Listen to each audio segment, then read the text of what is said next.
politična sredstva, nekateri namigujejo ustanovitev nove parlamentarne komisije. Kako komentirate to najavo prvaka opozicije?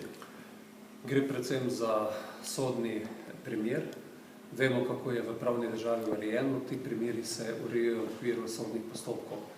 Sam sem trdno prepričan, da je tudi že najavljeno, da bodo pritožbe in v okviru teh obravnav na drugi stopnji se ne dajo vsi argumenti na mizo in naj pravosodje domača naloga, ki ima v tem primeru zelo zahtevno, oddela skrajno precizno, nepristransko in na tej točki mislim, da se mora tudi takšen primer zaključiti. Torej ne bi podprli kakršnekoli ustanovitve posebne preiskovalne komisije, ki bi preiskovala, vemo, da sodbe ne more, pa vendar karkoli v povezavi s Patrijo.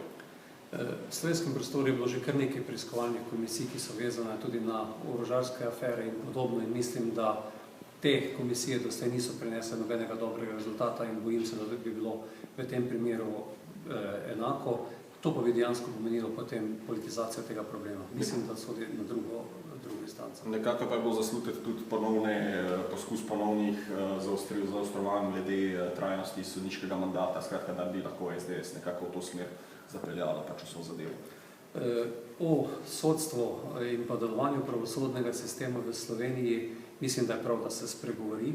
To je ena tudi od idej, ki je že dlje časa v zraku, da se razmisli tudi o trajnem mandatu in tudi izjave ljudi, ki so v samem vrhu slovenskega pravosodja, gredo v to smer, tudi v Slovenski ljudski stranki resno razmišljamo o tem, ali ne bi bilo vredno, da se ta trajni mandat na nek način spremeni in da ima tudi potem pravosodni sistem večjo odgovornost do svojega dela.